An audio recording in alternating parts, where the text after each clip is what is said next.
Mon ex-femme a inventé une fausse urgence avec notre fille pour ruiner mes plans, mais elle a choisi son petit ami violent, a mis notre fille en danger, a violé les ordonnances du tribunal et a perdu ses droits. J'ai 37 ans et je suis divorcé de Lise, 34 ans, depuis 8 mois. Nous avons été mariés pendant 4 ans et avons une fille de 7 ans, Jane. J'écris ceci à cause de ce qui s'est passé le week-end dernier, quelque chose que je n'arrive toujours pas à croire, venant de la mère de ma fille. Pendant les premières années, tout allait bien. Nous avions notre routine. Je m'occupais du matin avec Jane pendant que Lise faisait ses premières gardes à l'hôpital.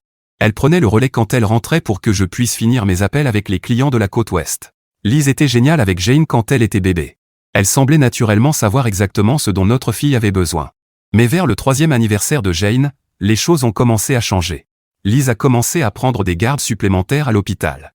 Elle disait qu'on avait besoin d'argent pour l'avenir de Jane, ce qui, en théorie, avait du sens, mais cela signifiait qu'elle travaillait 4 gardes de 12 heures par semaine au lieu de 3. Par défaut, j'ai commencé à assumer plus de responsabilités parentales. Lise rentrait épuisée et s'effondrait sur le canapé. J'ai essayé de lui parler pour trouver un meilleur équilibre, mais elle devenait défensive. Elle disait que je ne comprenais pas la pression qu'elle subissait au travail ou que j'étais égoïste de vouloir qu'elle refuse des heures supplémentaires. Ces conversations n'aboutissaient à rien.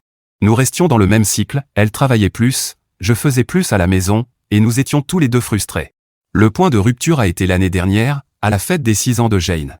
Lise avait promis de prendre sa journée pour aider à installer et être présente pendant toute la fête. J'avais invité les 2 familles, quelques amis d'école de Jane et plusieurs voisins. Le matin de la fête, Lise a dit qu'elle avait été appelée pour une urgence à l'hôpital. Elle a juré qu'elle serait de retour à temps pour couper le gâteau à 15 heures. J'ai passé toute la matinée à gonfler des ballons, mettre des décorations et préparer la nourriture. La fête a commencé à 13 heures, et Lise n'était toujours pas là. Jane n'arrêtait pas de demander où était maman et je devais continuer à inventer des excuses. À 14h30, je l'appelais toutes les 10 minutes. Elle a finalement débarqué à 16 heures, alors que la plupart des invités étaient déjà partis et que Jane avait soufflé ses bougies sans elle. Lise est entrée encore en uniforme, l'air épuisé. Elle a serré Jane dans ses bras, s'est excusée, puis s'est mise immédiatement à ranger comme si de rien n'était. Ce soir-là, après que Jane se soit endormie, j'ai dit à Lise qu'on devait avoir une discussion sérieuse sur les priorités. Elle a dit que j'exagérais, que manquer une partie d'une fête d'anniversaire n'était pas la fin du monde. Mais elle n'avait pas manqué une partie, elle avait manqué toute la fête. Nous avons commencé à avoir la même dispute encore et encore, elle disait que j'essayais de contrôler sa carrière, je disais qu'elle choisissait son travail plutôt que sa famille. Personne ne s'écoutait vraiment. La dernière goutte a été 3 mois plus tard, quand Jane a eu une gastro. Elle vomissait et avait de la fièvre. Je devais travailler, mais Lise ne voulait pas rester à la maison pour s'occuper d'elle. Lise avait une garde à l'hôpital, mais je lui ai demandé d'appeler et de rester avec Jane juste cette fois-ci. Elle a dit qu'elle ne pouvait pas, qu'il manquait déjà de personnel et que cela donnerait une mauvaise image si elle manquait le travail. J'ai dû reporter des dossiers importants et j'ai passé toute la journée seule, à nettoyer du vomi et à essayer de faire boire Jane. Ce soir-là, Lise est rentrée avec des plats à emporter de notre restaurant préféré et a agi comme si c'était une journée ordinaire. Elle n'a même pas demandé comment allait Jane jusqu'à ce que j'aborde le sujet. Elle a dit qu'elle avait supposé que Jane allait bien puisque je ne lui avais pas envoyé de message. C'est là que j'ai réalisé que nous étions essentiellement des colocataires avec un enfant en commun. Nous n'étions plus une équipe. Nous avons décidé de nous séparer en février et le divorce a été finalisé en juin. Nous avons convenu d'une garde où Jane reste avec moi en semaine et va chez Lise un week-end sur 2. Cela semblait juste, puisque je gérais déjà la plupart du quotidien. Lise a aussi 2 semaines en été et on alterne les fêtes. Pendant les premiers mois après le divorce, la coparentalité s'est déroulée sans accroc. Lise récupérait Jane le vendredi après-midi et la ramenait le dimanche soir. Nous gardions nos conversations centrées sur Jane et évitions les sujets personnels. Cela a changé il y a environ 6 semaines, lorsque Jane est revenue d'un week-end chez Lise avec un tatouage temporaire sur le bras. C'était un crâne en flammes, certainement pas approprié pour une petite fille de 7 ans. Quand j'ai demandé à Jane d'où ça venait, elle a dit que c'était le copain de maman et qui le lui avait donné. J'ai envoyé un message à Lise pour lui demander, elle a répondu que ce n'était qu'un tatouage temporaire inoffensif et que j'exagérais. Je ne l'étais pas. C'était le genre de truc qu'on verrait chez un motard ou dans un salon de tatouage, pas sur un enfant. Quand j'ai essayé d'expliquer cela, Lise est devenue défensive et a dit que j'essayais encore une fois de la contrôler. Elle m'a dit que sous prétexte qu'on n'était plus mariés, je n'avais pas mon mot à dire sur ce qui se passait chez elle. Cela a lancé un schéma où Lise prenait des décisions parentales sans me consulter, puis se mettait en colère quand je posais des questions. Elle laissait Jane veiller jusqu'à minuit pour regarder des films les soirs d'école. Elle lui a fait percer les oreilles sans me demander. Elle lui a acheté un crop top complètement inapproprié pour une petite de 7 ans. Elle a commencé à répondre à mes messages avec des textes courts et secs. Les choses ont dégénéré il y a 2 semaines quand j'ai dû travailler tard un vendredi. J'ai envoyé un message à Lise pour lui demander si elle pouvait récupérer Jane un peu plus tôt à cause d'une urgence client. Elle a répondu immédiatement qu'elle ne pouvait pas car elle avait déjà des plans. Au final, j'ai dû appeler ma mère pour garder Jane pendant que je gérais le travail. Apparemment, Liz était à un rendez-vous et ne voulait pas venir plus tôt parce que ça interférerait avec sa vie sociale. Jane a commencé à parler davantage de cet homme. Elle l'appelait oncle Ryan et disait qu'il était amusant et avait une moto. Liz était clairement en couple mais ne me l'avait pas dit. Vendredi dernier, j'avais des billets pour un concert que m'avait donné un collègue. C'était mon week-end avec Jane, mais je me suis dit que ce serait bien d'avoir une soirée d'adultes. J'ai envoyé un message à Liz pour voir si elle pouvait prendre Jane ce soir-là parce que j'avais des plans. Elle a dit oui immédiatement, ce qui m'a surpris puisqu'elle avait été difficile pour les changements de planning récemment. J'ai déposé Jane chez Liz à 18h et je suis parti vers la salle. Le spectacle commençait à 20h, alors j'ai pris un dîner à côté en attendant. À 19h30, j'ai reçu un message de Liz disant qu'il y avait une urgence avec Jane et que je devais revenir immédiatement. J'ai paniqué et j'ai quitté le restaurant en courant. Je suis allé chez Liz en réfléchissant à toutes les choses qui pourraient être arrivées à Jane.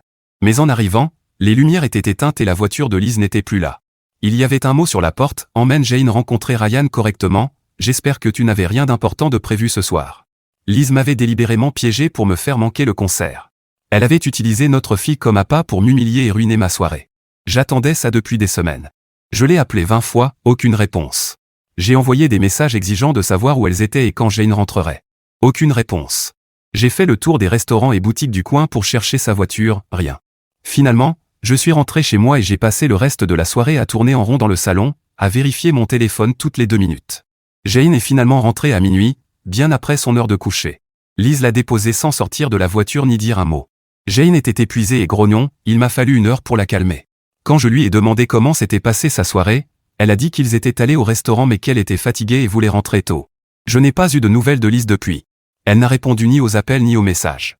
Je suis censé déposer Jane chez elle vendredi comme d'habitude, mais je ne suis pas sûr d'en avoir envie après ce qui s'est passé. Je suis aussi inquiet à propos de ce type, Ryan, et de son influence sur Jane. J'ai réfléchi à consulter un avocat pour modifier l'accord de garde. Le comportement de Liz devient de plus en plus imprévisible et manipulateur. Elle met sa vie amoureuse avant les besoins de Jane et utilise notre fille comme un outil pour m'atteindre.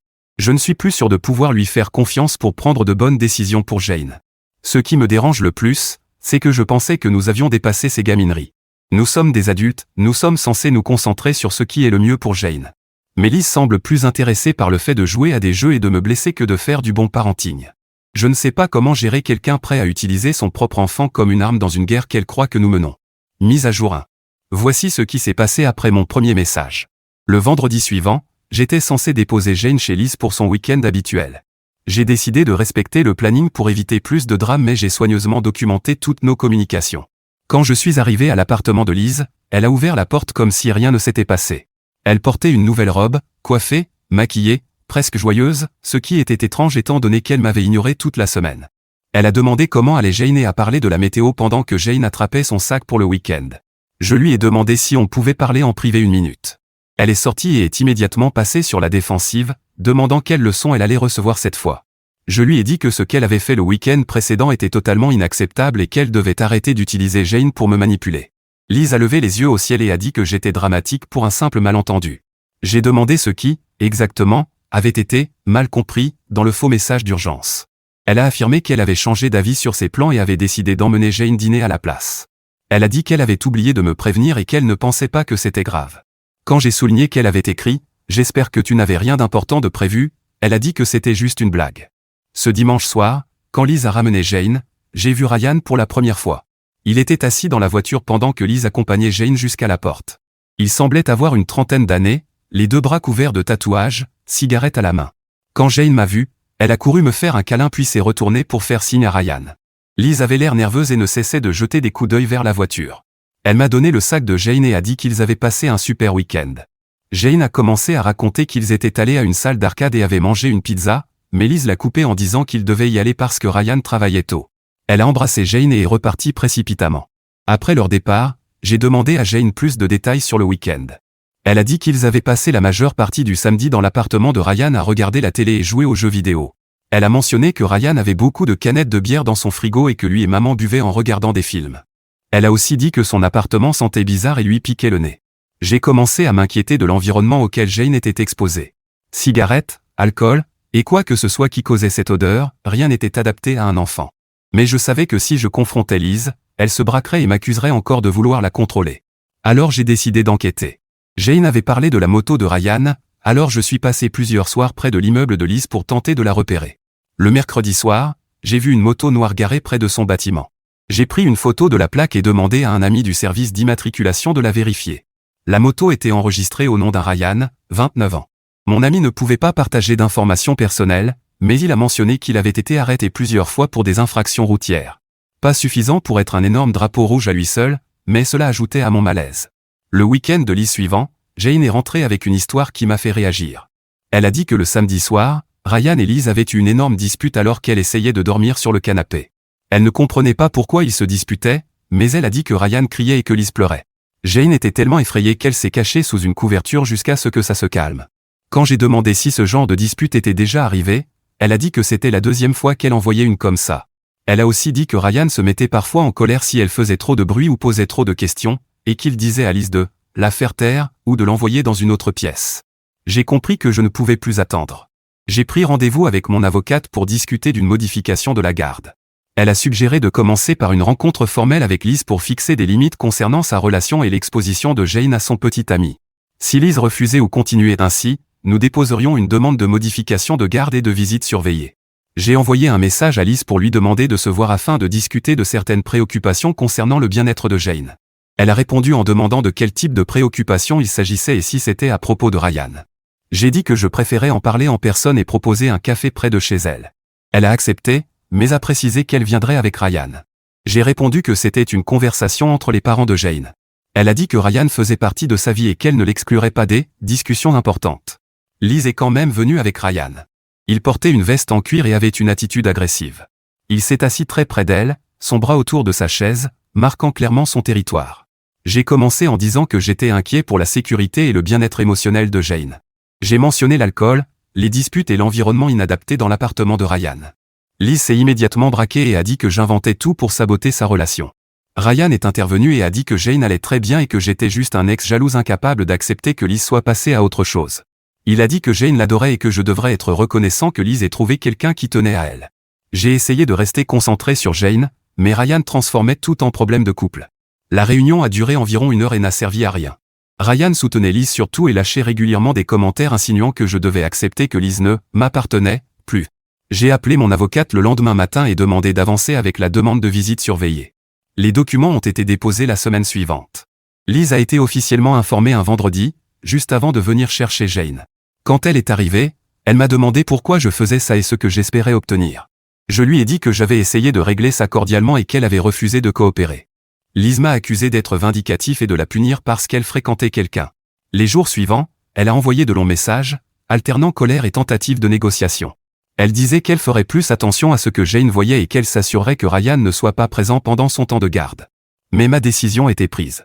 J'avais essayé d'être raisonnable, elle avait rendu cela impossible. Nous avions maintenant une audience prévue dans 3 semaines. Mise à jour 2. L'audience était prévue pour mardi dernier, mais quelque chose s'est passé le week-end d'avant. Ce vendredi-là, Liz est venue chercher Jane pour son week-end. Elle avait l'air fatiguée et stressée. Elle portait des lunettes de soleil alors qu'il faisait presque nuit, et vérifiait constamment son téléphone pendant que Jane récupérait ses affaires. En partant, Jane est revenue en courant pour un câlin supplémentaire et m'a chuchoté qu'elle espérait que maman et Ryan ne se disputeraient pas encore ce week-end.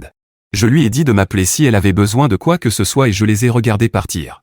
J'avais un mauvais pressentiment, mais j'ai essayé de l'ignorer. Le samedi matin, j'ai reçu un appel de la voisine de Liz, une dame âgée de l'appartement d'à accent grave côté, toujours gentille quand j'amène Jane. Elle m'a dit qu'elle s'inquiétait du bruit venant de chez Liz la nuit précédente et voulait savoir si Jane allait bien. Elle avait entendu des cris et des objets qui se brisaient vers minuit. Elle a aussi entendu Jane pleurer, ce qui l'a suffisamment inquiétée pour m'appeler. Elle m'a dit que le bruit s'était calmé vers 1 heure du matin, mais qu'elle n'avait presque pas dormi en pensant à Jane.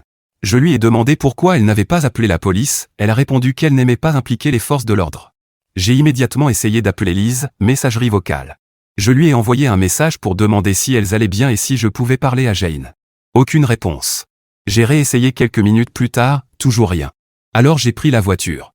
La voiture de Liz était sur le parking, la moto de Ryan non. J'ai frappé et entendu du mouvement à l'intérieur, mais personne ne répondait. J'ai frappé plus fort et crié que j'étais inquiet pour Jane. Liz a finalement entrouvert la porte d'environ 15 cm.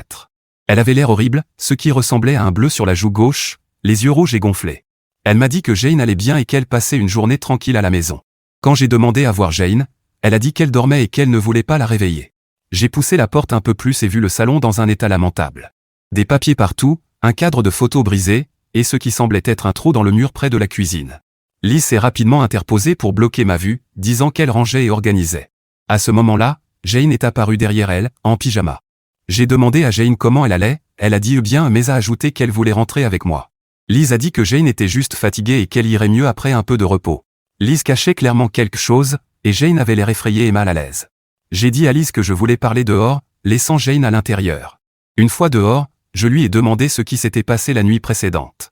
Elle a dit qu'elle et Ryan avaient eu un désaccord, mais rien de sérieux. Quand j'ai demandé pour le bleu, elle a dit qu'elle s'était cognée contre une porte en se levant dans le noir pour aller voir Jane. Je ne l'ai pas cru. J'ai dit que Jane rentrait à la maison plus tôt. Liz s'est braquée, disant que Jane allait bien et qu'une dispute ne faisait pas d'elle une mauvaise mère. Elle a dit qu'elle supportait mes accusations depuis des semaines et qu'elle en avait assez de se défendre. Jane a alors ouvert la porte et demandé si elle pouvait rentrer avec moi. Liz avait l'air sous le choc et blessée. Elle a demandé à Jane si elle ne voulait pas passer le week-end avec maman. Jane a dit qu'elle voulait juste rentrer et jouer avec ses jouets. Jane semblait soulagée de partir. Aucun enfant de 7 ans ne devrait se sentir en insécurité chez sa propre mère. Sur le trajet du retour, Jane était silencieuse au début. Puis elle m'a raconté ce qui s'était passé. Elle a dit que Ryan était venu dîner et qu'il avait bu du vin avec Liz. Ils ont commencé à se disputer à propos de quelque chose qu'elle ne comprenait pas et Ryan est devenu très en colère. Jane a dit qu'il avait lancé une assiette contre le mur et qu'elle s'était brisée. Liz s'est mise à pleurer et Ryan lui a attrapé le bras violemment. Jane a eu peur et s'est cachée dans la chambre de Liz, mais elle pouvait toujours les entendre crier. La dispute a duré un moment jusqu'à ce que Ryan finisse par partir. Ensuite, Liz est venue la voir et elles ont dormi ensemble dans le lit parce que Jane avait trop peur de dormir seule. J'étais furieux que Jane ait été témoin d'un acte de violence domestique, mais j'ai essayé de rester calme avec l'audience à venir. Ce soir-là, j'ai appelé mon avocate et expliqué ce qui s'était passé. Elle a dit que le fait que Jane ait été témoin de ça jouait clairement contre sa mère. Dimanche matin, Liz a envoyé un message disant qu'elle et Ryan faisaient une pause et que Jane ne serait plus exposée à des disputes. Je lui ai dit que j'étais content de l'entendre, mais que cela ne changerait pas ce que le tribunal s'apprêtait à décider. Elle a dit qu'elle était une bonne mère et qu'une mauvaise soirée ne changeait rien. J'ai dit qu'on pourrait en reparler après l'audience de mardi. Elle a répondu qu'elle espérait qu'on pourrait régler ça sans impliquer le juge. Je lui ai dit que ce bateau avait déjà coulé. Mon avocate a présenté toutes les preuves, y compris le récit de Jane sur la violence domestique. Le juge a interrogé Liz à propos de sa relation avec Ryan et de ses projets pour garantir la sécurité de Jane. Son avocat a déclaré que Liz avait mis fin à la relation et qu'elle était déterminée à faire passer Jane avant tout. Le juge a statué que Liz pouvait continuer à avoir des visites non supervisées, mais seulement si Ryan n'était jamais présent d'aucune manière. Liz devait également suivre un cours de parentalité et assister à une thérapie axée sur la sensibilisation à la violence domestique.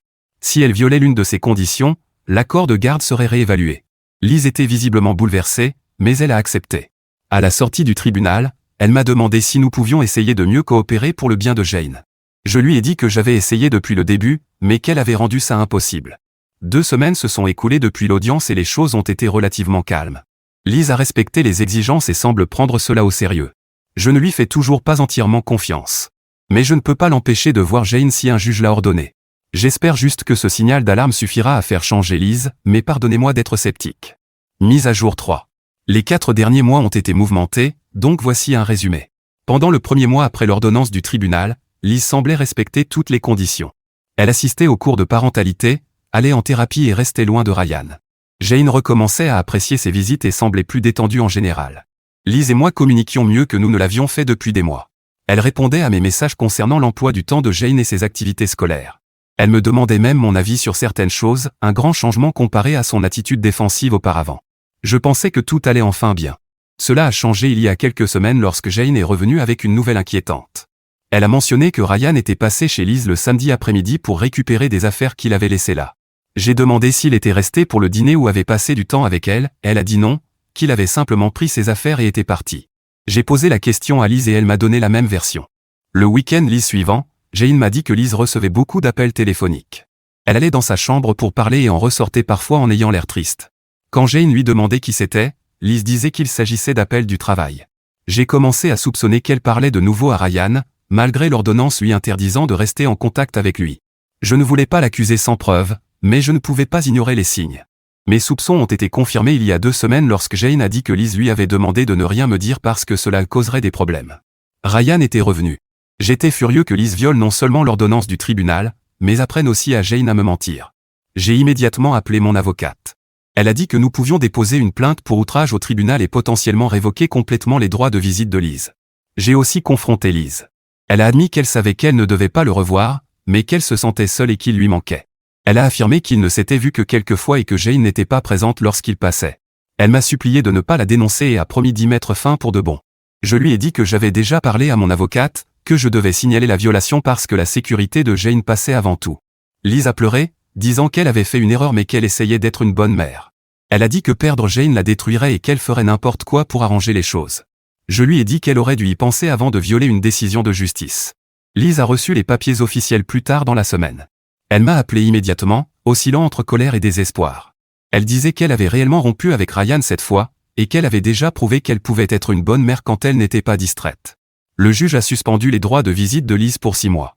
Après cette période, elle pourrait demander à nouveau des visites supervisées si elle prouvait qu'elle avait suivi un accompagnement supplémentaire et n'avait eu aucun contact avec Ryan pendant ce temps. Maintenant, nous devons attendre ces 6 mois pour voir si elle change vraiment, ce dont je doute. Si elle continue à faire de mauvais choix et à privilégier ses relations plutôt que Jane, je me battrai pour protéger ma fille. Mise à jour 4. Je n'ai pas donné de nouvelles à la fin des 6 mois parce que j'attendais de voir s'il y aurait une nouvelle action en justice. Mais après 1 an depuis la dernière audience, je pense que ce n'est plus d'actualité. Avec tout ce qui s'est passé, je sais que Liz n'aurait aucune chance au tribunal, mais je m'attendais au moins à ce qu'elle essaie. Voici ce qu'il s'est passé avec Liz, Ryan et son travail. Environ 3 ou 4 mois après la suspension de ses visites, Liz a été licenciée. Son patron a exigé un test de dépistage après un signalement anonyme, et elle l'a échoué. Je ne sais pas quelles substances ont été trouvées, mais elle a été renvoyée sur le champ. À cette époque, grâce à sa voisine, nous savions qu'elle voyait toujours Ryan, donc il n'est pas difficile de deviner d'où venaient les drogues. Après ça, elle a déménagé. La voisine nous a dit qu'elle était partie, mais ne savait pas où.